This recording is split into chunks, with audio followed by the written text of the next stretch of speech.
Hey race fans, this is Chet Christner with your Comp Cam's top 5 moments on FloRacing from this past week. They're 3 wide for second. Here comes the high side hustler, Jason. Oh no, what a big flip! Are you kidding me? Blaze Burwell upside down. Number 5 happens during Mars late model heat race action at Spoon River Speedway where sweet mother of Hubbard, Blaze Burwell was snatched by the gods of fate and floated into a vicious roll. It's not the takeoff so much as the landing. In Saturday's feature, after stalking leader Ryan Unzicker for many laps, Bobby Pierce finally gets a good dig off of 2 and powers in front of Ryan to lead the remaining 16 laps and pick up the win over Unzicker and the 2021 Series champ Brian Shirley.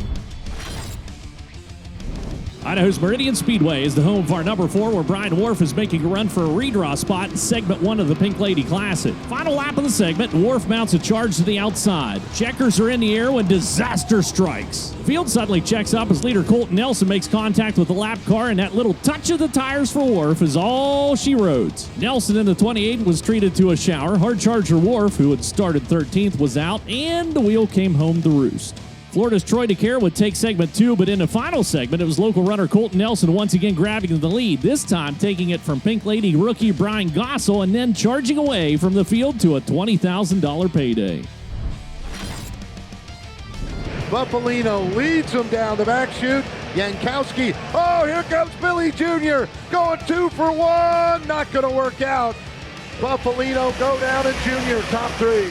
The Danny Serrano 100 at Bridgeport Motorsports Park is our number 3, where 20th starting Dominic Buffalino, who had qualified in out of an LCQ, makes his way through the field and surges past leader Ryan Godown to take the lead on lap number 77. Winning laps, and Billy Pouch Jr. comes rootin', tootin', and scooting from P3 to the point, but it doesn't stick, and Buffalino and Godown sweep back to the front. Final lap, Buffalino's all alone out front. When out of nowhere, Ryan Godown hucks a honker for the lead, but Dominic would hang on to pick up the $10,000 big block victory. Did I mention Buffalino came out of a last chance race and started 20th?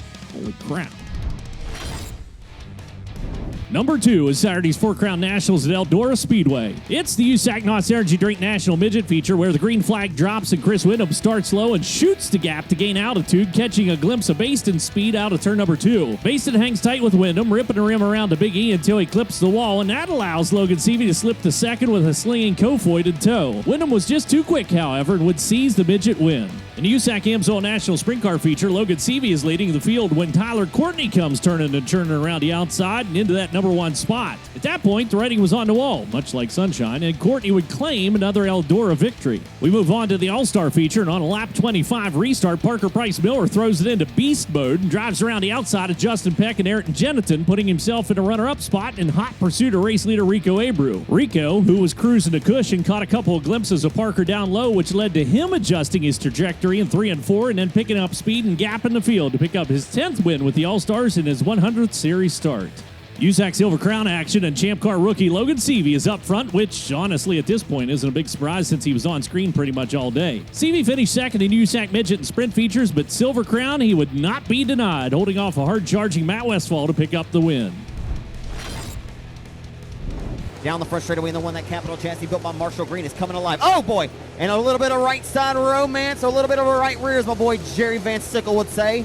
A romance of the wrong side kind there. And a slight drop for the race lead in the 3 and 4. How do you like me now? And it's off to Super B Speedway for our number 1, where 61 Crate Lates entered for a shot at a massive $50,001 payday into Super B 100. Front hunter Joseph Joyner stalking Carson Ferguson with a number of close calls for the first 34 laps until Joyner fires his shot in 3, taking the lead from Ferguson. Joyner would lead the rest of the way and score Hunt the Front's richest prize ever. Congratulations, gentlemen. From Milton, Florida, $50,000 will go to Joseph Joyner in car number 10. He hunted the front, and he hunted her well, and he will score the biggest win of his career here tonight. And here he comes, race fans, from Milton, Florida, Joseph Joyner in 10.